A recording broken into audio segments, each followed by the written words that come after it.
Jennifer at Home, and I'm so happy and delighted you're here today. Today I'm going to be making my own homemade, very easy macaroni and cheese.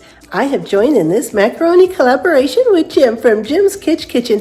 And if you'd like to check out the other channels in this collaboration, be sure to look under the hashtag macaronimania. And don't forget to check out Jim's Kitchen. Jim has a delightful channel that is so funny and so wonderful and has really great recipes. So be sure and go check out his channel as well. Let's get started with my super easy macaroni and cheese recipe. I have everything right here ready to go for my super easy macaroni and cheese. This macaroni and cheese is so easy, we don't even need a recipe. You can add or subtract things, whatever you like, and it always turns out delicious. The first thing you need is a great big pot of water, heavily salted water on the stove, and a greased 9x13 baking dish. Once my salted water was boiling at a rapid pace, I poured in a 7-ounce bag of elbow noodles. I'll stir these in and let them boil until they're soft. It's time to drain the pasta noodles. Now, some people rinse their pasta after they've cooked it, but we don't want to do that because we want all that starch on our pasta. That starch is what is going to hold that sauce on. Now that we have our pasta already drained, we're going to put a great big chunk of butter in, about 4 tablespoons. We're going to let this great big chunk of butter get all melted in there. I had it softened so it was sitting out ahead of time. That way it's not a big hard cold chunk. It'll melt down real quick and real easy. And now I have about 4 to 6 tablespoons of flour, probably closer to about 5. And I put this in and I'm just going to stir this in with the butter on medium heat. Don't want to burn it, so I'll probably turn it down to about a medium low.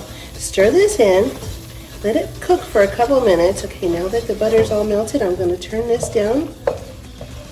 I'll let this cook for just a couple minutes to let that flour taste get cooked off of there. We don't want to have a raw flour taste in our macaroni and cheese. Okay, this butter and flour have been cooking for about 2 to 3 minutes. It's all mixed in. I'm going to add some milk in here.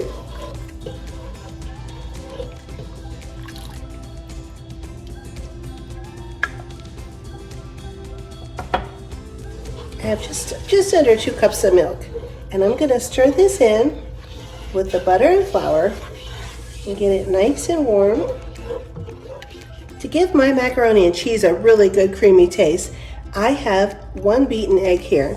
Now I don't want to add my beaten egg right into this mixture because I don't want it to turn to scrambled eggs. So I'm going to add a little bit of this warm milk mixture to my eggs and mix it up just a little bit. So this is tempering the eggs. This is getting the eggs to the temperature it needs to be before we dump it into the big pot. So there we go. We'll go ahead and dump that in. And then I'm going to go ahead and mix it in. If you dump the eggs straight into the pot, you could easily end up with scrambled eggs, and we definitely don't want that. Okay, now the next thing I'm going to do is add in some seasonings. I have salt, pepper, and cayenne pepper. Okay, now I'm going to go ahead and add in my cheese. I have a bunch of cheese here. I'm going to add this in and just start mixing this to get my nice cheese sauce. There we go. There goes the pasta. Okay, and here's the macaroni and cheese. Now that our pasta is all done, it's time to pour it in to our greased baking dish. I'm going to sprinkle a little extra cheese on top.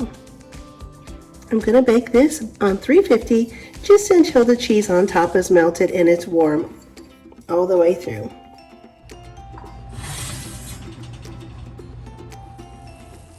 When the cheese is all melty and bubbly, it's time to take it out of the oven. And now the macaroni and cheese is ready to serve. Don't forget to check out the other channels in this collaboration, Macaronimania. And thanks a lot, Jim, for hosting this great macaroni collaboration. I had so much fun, and I can't wait to go see what you're going to make and what the other channels are going to put together. I truly appreciate you being here, and I would love for you to subscribe and hit the notification bell. And don't forget to hit the thumbs up button, and I'll see you next time.